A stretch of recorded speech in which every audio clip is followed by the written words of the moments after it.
이 책은 놀라운 진실을 폭로합니다. 불안해하고 싶지 않아서 우리는 불안해진다. 이 얼마나 정교한 모순입니까? 걱정을 멈추려 할수록 더 깊은 걱정에 빠지고 숫자 3을 생각하지 마세요라는 말을 들으면 숫자 3만 떠오르는 것처럼 우리는 스스로 생각의 함정에 빠져 허우적거립니다. 이것은 마치 조용히 해 하고 소리치는 것이 진짜 고요를 만들어낼 수 없다는 것과 같은 논리입니다. 모든 것을 포기한 바로 그 순간 모든 것을 얻게 된다. 이 한 문장이 당신의 오랜 믿음을 뒤흔들지도 모릅니다. 삶의 후반기를 맞이한 지금 당신은 아마 이렇게 생각했을지도 모릅니다. 이제는 조금 더 나아진 내가 되어야 한다. 더 좋은 내가 되어야 한다. 하지만 저자는 말합니다. 당신이 그렇게 애써 개선하려는 그 자기 자신은 실제로 존재하지 않는다고요. 존재하는 건 단지 내가 존재한다는 생각일 뿐이라고. 믿기지 않으시죠? 그럴 겁니다. 우리 대부분은 평생 동안 거울에 비친 나, 남들이 불러주는 내 이름, 머릿속에서 끊임없이 속삭이는 내면의 목소리를 진짜 나라고 믿으며 살아왔습니다. 그런데 이 책은 그것이 모두 좌뇌가 만들어낸 해석과 착각의 소산에 불과하다고 합니다. 당신이 지금 듣고 있는 이 목소리도 좌뇌가 만들어낸 것이고 그 좌뇌는 자기가 마치 이 세상을 주관하는 CEO라도 되는 양 굴고 있지만 실상은 실제 활동량보다 늘 과장되어 있다는 겁니다. 마치 게으른 임원이 자기 일을 뻥튀기 하듯이 말이죠. 그리고 바로 그게 에고라는 겁니다. 실체는 없는데 마치 있는 것처럼 말하며 당신의 삶을 조종하는 존재. 저자는 말합니다.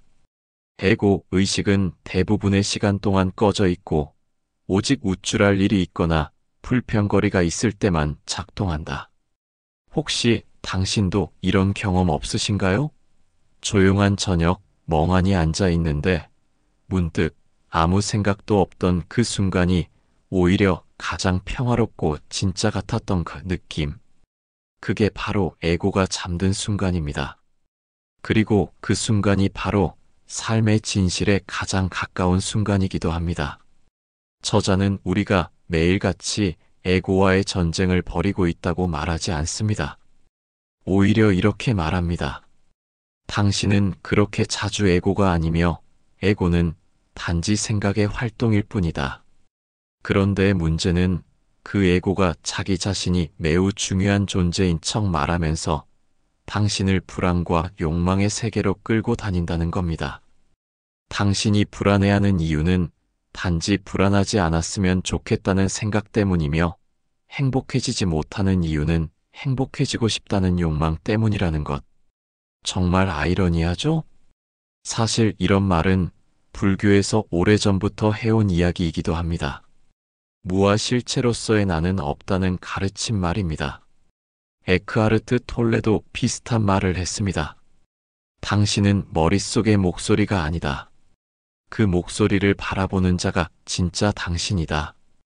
그런데 이 책의 저자 크리스 나이바우어는 여기에 과학을 덧붙입니다. 그는 신경심리학자이자 인지과학 교수로 뇌에 대한 실험과 연구를 통해 이 사실을 풀어갑니다. 철학이나 종교가 아닌 신경학적 관찰을 통해서도 자아는 허상일 수 있다는 것을 증명하고 있는 것이죠. 그렇다고 해서 이 책이 무언가 해탈을 말하고 고요함의 경지에 이르자고 말하는 건 아닙니다. 오히려 정반대입니다. 이 책은 이렇게 말하죠. 자기 개발에 쏟는 모든 노력은 소용이 없을 뿐만 아니라 대개는 오히려 역효과만 난다. 당신이 에고를 이겨보겠다고, 더 나아진 사람이 되겠다고, 더 현명해지겠다고 발버둥 칠수록 그 발버둥이 에고를 더욱 부풀린다는 이야기입니다. 이쯤에서 우리 모두 쇼생크 탈출의 레드가 했던 한마디를 떠올려 봅시다. 교도소 담장이라는 게 웃기는 거야. 처음엔 미치도록 증오하지. 그런데 익숙해져. 충분한 시간이 흐르면 그게 너무 익숙해져서 오히려 의지하게 돼. 우리의 에고도 마찬가지입니다. 처음엔 벗어나고 싶다가도 어느새 그 에고 안에 안주하게 되고 심지어 내 정체성처럼 착각하게 됩니다. 하지만 그건 진짜 나일 수 없다는 걸 이 책은 계속해서 말해줍니다. 이제부터 우리는 이 책이 안내하는 기상천외한 자기 부정의 여정을 따라가 보려고 합니다. 자기 개발도 아니고 성장도 아닌 오히려 그 모든 걸 내려놓는 방향으로. 그러니까 혹시라도 이 책에서 더 나은 내가 되는 법을 찾고 계셨다면 미리 말씀드립니다. 여기에는 그런 것은 없습니다. 오히려 저자는 말합니다. 내가 할 수 있는 것이 아무것도 없다는 사실을 자각하는 것만이 내가 할 수 있는 유일한 일이다. 그리고 이상하게도 그 자각에서부터 무언가가 풀리기 시작합니다. 당신은 지금까지 나는 누구인가? 라는 질문을 해본 적이 있나요? 이 질문은 수천 년간 철학자, 성인, 심리학자들이 붙들고 놓지 못한 화두입니다. 하지만 그 누구도 단 하나의 명쾌한 답을 내놓지 못했습니다. 왜일까요? 크리스 나이바우어는 이 질문 자체가 좌뇌가 짜놓은 게임이라고 말합니다. 즉, 좌뇌는 어떤 문제든 분류하고 해석하고 언어로 붙잡아야 직성이 풀리는 성질을 갖고 있죠. 그렇기에 나는 누구인가라는 질문에 대해서도 언어로 답을 찾으려 합니다. 하지만 말로 설명되는 순간 그것은 이미 진짜 나가 아니라 설명된 나, 즉 이미지가 된 나일 뿐입니다. 이쯤 되면 불교에 말할 수 없는 것에 대해 말하지 말라는 선사들의 가르침이나 도교에서 말하는 도가도 비상도 말로 표현할 수 있는 도는 참된 도가 아니라는 말이 떠오릅니다. 좌뇌는 항상 말하고 싶어 하지만 진실은 침묵 속에 머물고 있습니다. 저자는 말합니다. 당신은 매 순간 나라는 것을 관찰하고 있다고 착각합니다. 하지만 그건 단지 생각이 일어나는 작용일 뿐이고 우리는 그 작용을 마치 실체로 착각합니다. 이 착각은 너무도 오래, 너무도 정교하게 지속돼 왔기에 단 한 번의 명상으로, 단 한 권의 책으로 깨기 어렵습니다. 하지만 한 가지 재미있는 실험이 있습니다. 잠시 10초만 주변을 둘러보세요. 그리고 눈에 들어온 것들을 머릿속으로 나열해 보세요. 뭐가 떠오르셨나요? 의자, 창문, 커튼, 시계, 책상. 그런데 여기서 아무것도 아님은 없었을 겁니다. 왜냐하면 우리의 뇌는 세상을 항상 무언가의 목록, 대상, 개념으로만 인식하도록 훈련받아왔기 때문입니다.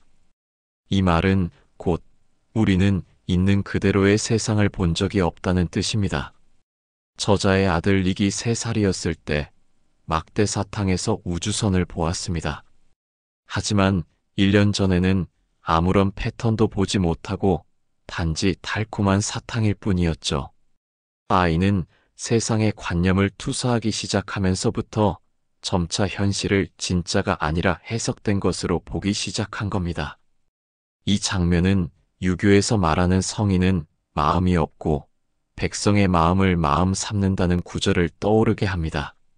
순수하고 무관념한 상태, 바로 거기서 진실이 드러납니다. 하지만 우리는 너무나 빠르게 판단하고 분류하며 살아가죠.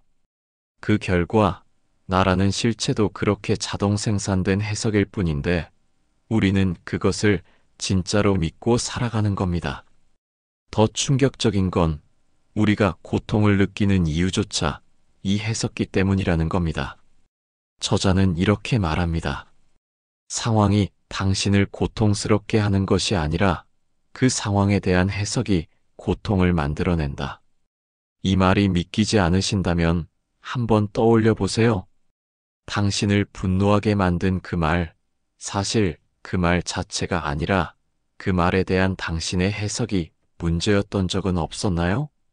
우리는 마치 스스로 만든 교도소 안에 갇혀 있으면서도 그 안이 편하다고 느끼게 되는 지점에 이릅니다.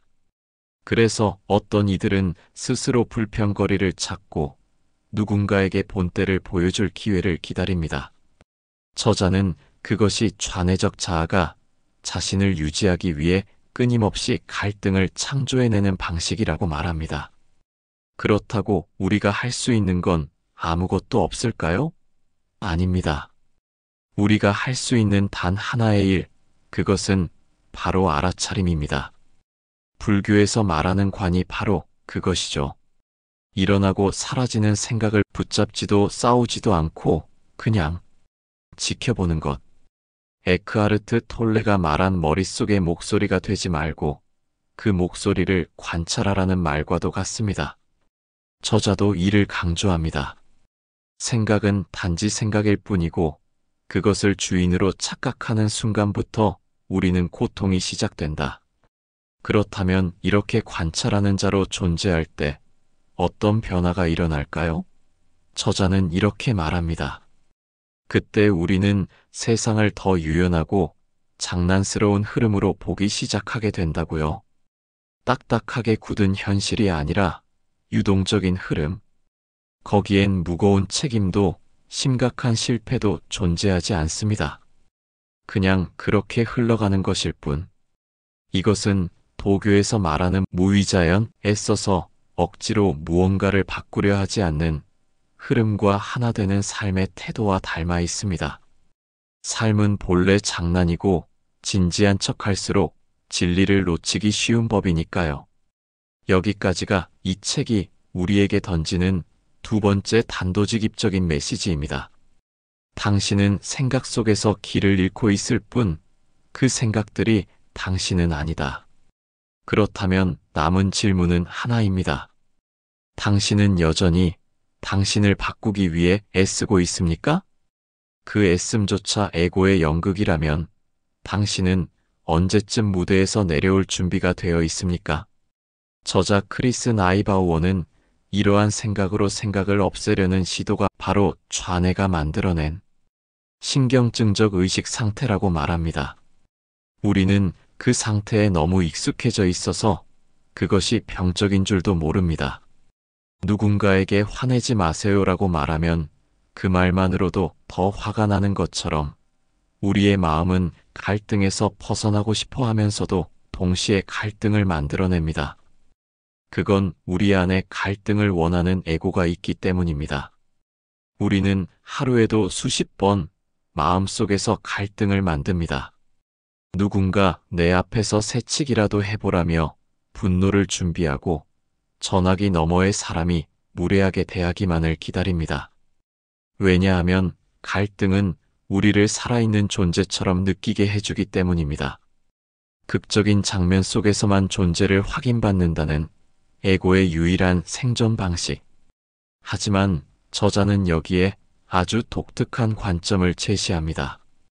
그 모든 생각과 감정이 만들어지는 바로 그 해석기, 즉 좌뇌의 작동 방식 자체가 투명하다는 것입니다.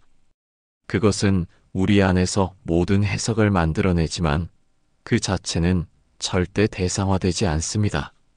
마치 눈으로는 모든 것을 볼 수 있지만 자기 자신은 볼 수 없는 것처럼 우리는 그 해석기를 인식할 수 없습니다.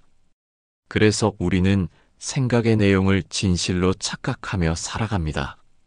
나는 이런 감정을 느꼈다. 그것이 진실이다. 이 등식이 우리를 속이기 시작하면 우리는 진실로부터 멀어지기 시작합니다. 심리학자로서 저자는 말합니다.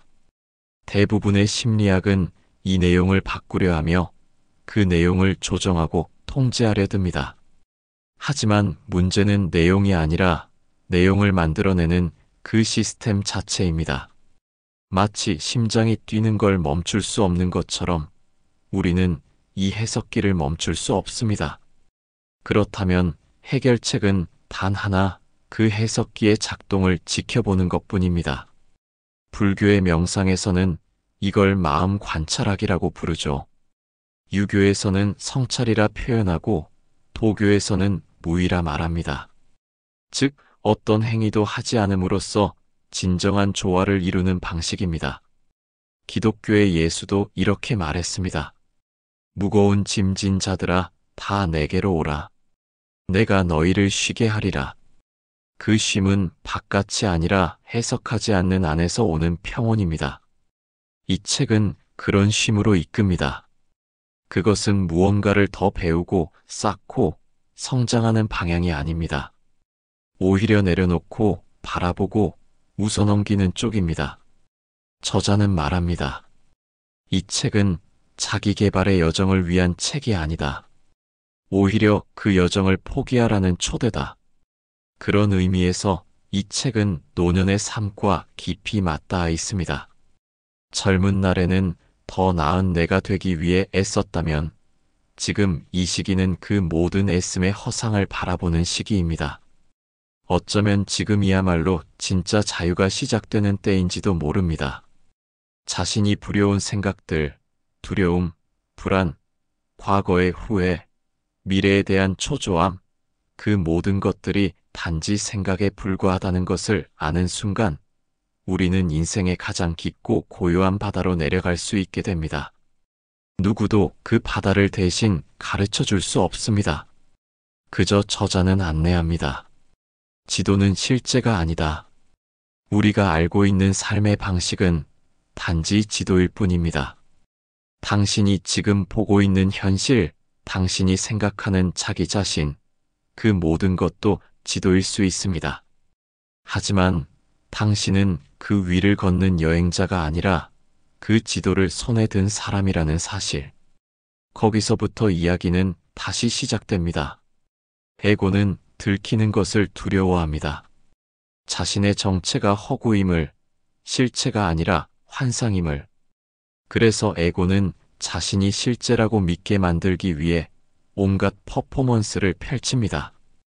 당신이 의문을 품기 시작하면 에고는 더욱 발악하듯 소리칩니다. 나는 진짜야. 나를 무시하지 마. 마치 유령이 존재를 증명하려고 문을 쾅쾅 두드리는 것처럼 말입니다. 저자는 에고를 이렇게 비유합니다. 에고는 자기 자신이 얼마나 바보 같고 불완전한지를 스스로 드러내게끔 내버려 두기만 해도 결국 주제넘은 짓을 멈추게 된다. 당신이 에고와 싸우지 않고 다만 조용히 그것을 바라보기 시작하면 에고는 더 이상 무대 위에서 계속 연기를 펼칠 수 없다는 뜻입니다. 저자는 아들과의 놀이를 통해 이 진실을 따뜻하게 풀어냅니다. 안 돼. 그건 내 담요야. 아이들은 이런 놀이를 하며 소유의 개념을 흉내냅니다. 하지만 그 소유가 진짜인지 아닌지는 아이도 알고 부모도 알고 있죠. 우리는 에고의 놀이가 진짜가 아님을 깨달으면서도 그 놀이에 너무 심각하게 빠져듭니다. 그것이 진짜라고 착각한 채 말이죠. 그래서 저자는 우리에게 이렇게 묻습니다. 이제 이 게임을 그렇게 심각하게 받아들일 필요는 없습니다.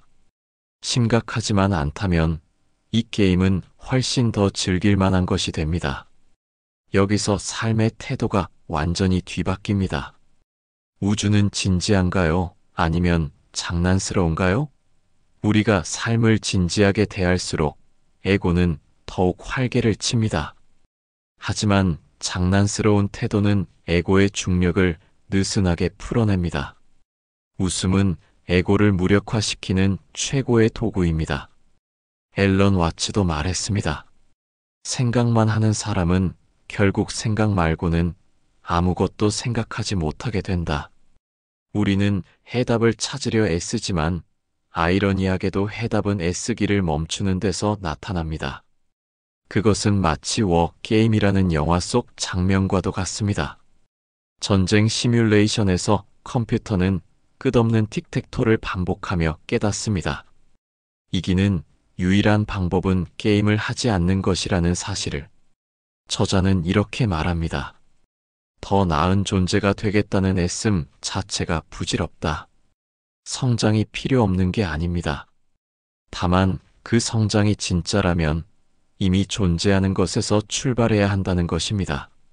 자신을 부정하는 데서 출발하는 성장은 본질적으로 자기 자신을 지우는 시도일 뿐입니다.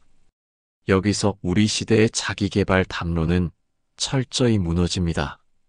우리는 늘 더 나은 나가 되기 위해 책을 읽고 강연을 듣고 명상을 합니다. 하지만 이 책은 그것이 또 하나의 에고의 활동일 뿐이라고 말합니다. 마치 자기 개발을 하지 않는 나로 자기 개발을 시도하는 것처럼 이중적인 함정에 빠지게 되는 것이죠. 그래서 저자는 이렇게 권합니다. 파헤치려는 바로 그 생각을 놓아라. 어떤 목표도 설정하지 마라. 어떤 도달도 기대하지 마라. 그 어떤 영적인 버전의 더 나은 나도 만들지 마라.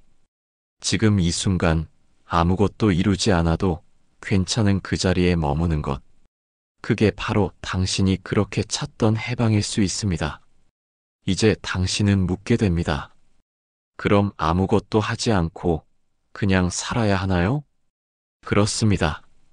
하지만 여기서 말하는 그냥은 체념이 아니라 삶의 흐름을 인정하는 겸허함입니다. 도교에서는 이것을 무의라 하고 불교에서는 지족이라 합니다. 충분함을 아는 것, 그것이 곧 자유입니다. 그리고 이상하게도 바로 그 순간부터 당신은 더 많이 느끼고 더 많이 사랑하고 더 깊이 존재하게 됩니다. 노자의 말처럼 흐름에 맡길 때 물은 모든 바위를 돌파한다. 당신도 마찬가지입니다. 더 나아지려는 욕망을 내려놓는 그 순간 당신은 더 나은 존재가 되어 있을 것입니다. 당신은 지금까지 수많은 문제를 해결하며 살아왔습니다. 자녀의 진로, 배우자의 병간호, 은퇴 이후의 경제적 불안, 그리고 삶 전체를 관통하는 외로움까지. 우리는 문제를 해결하려는 것이 마치 인간의 본분이냥 살아왔습니다. 그런데 저자는 말합니다. 당신이 문제를 해결하려 할수록 그 문제는 당신 안에서 더 커진다. 왜냐하면 문제와 해답을 동시에 만들어내는 주체가 바로 좌뇌, 곧 해석하는 마음이기 때문입니다. 그 마음은 결코 고요해질 수 없고 언제나 무엇인가를 분석하고 파악하고 구분짓고 해석해야만 살아남을 수 있습니다. 하지만 그 모든 해석은 지도일 뿐이며 실제가 아닙니다. 심리학자인 저자는 이를 이렇게 설명합니다. 대부분의 사람들은 실제를 보지 못한다. 그저 실제에 대한 생각, 해석, 견해만을 볼 뿐이다. 이 말을 들었을 때 저는 알프레드 코지브스키의 말이 떠올랐습니다. 지도는 실제 그 지역이 아니다. 하지만 우리는 너무 오랫동안 지도를 걸작으로 여겨왔고 그 안에 표시된 길과 표식이 인생 그 자체라고 믿으며 살아왔습니다. 그러니 이제 지도에서 눈을 떼고 고개를 들어 하늘을 바라볼 시간입니다. 그 하늘은 바로 지금 이 순간, 오직 이 자리에만 존재합니다. 이 순간에는 아무 문제도, 아무 목표도, 아무 비교도 없습니다. 단지 살아있다는 그 사실 하나만으로 충분한 삶. 그것이 우리가 그렇게도 갈망하던 자유 아닐까요? 저자는 책의 마지막에서 희망에 대해 이야기합니다. 희망을 갈구하면 갈구할수록 희망은 멀어집니다.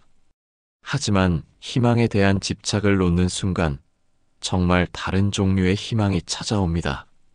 그것은 상황을 바꾸는 희망이 아니라 상황을 다르게 바라보는 힘입니다. 그것은 나를 바꾸는 희망이 아니라 나를 더 이상 바꿀 필요가 없다고 느끼는 평온입니다.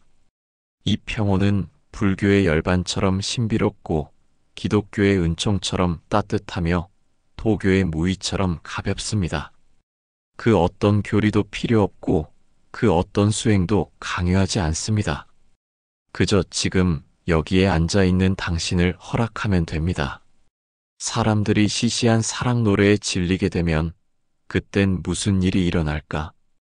폴 맥카트니의 이 말처럼 우리가 지금껏 반복하던 더 나은 나를 향한 사랑 노래에 지치게 될 때 마침내 우리는 진짜 자기 자신을 만날 준비가 되는 것일지도 모릅니다. 이 책은 말합니다. 진짜 깨달음은 깨달음을 추구하지 않는 것에서 시작된다. 그리고 그 말은 어느새 우리 삶 전체에 하나의 숨결처럼 스며듭니다. 지금 당신이 살아있다는 사실, 그리고 이 순간이 아무것도 아닌 동시에 모든 것이라는 사실. 그게 바로 이 책이 당신께 드리고 싶은 마지막 선물입니다. 그러니 이제 조용히 눈을 감고 이렇게 말해보세요. 나는 더 이상 나를 고치지 않아도 괜찮다.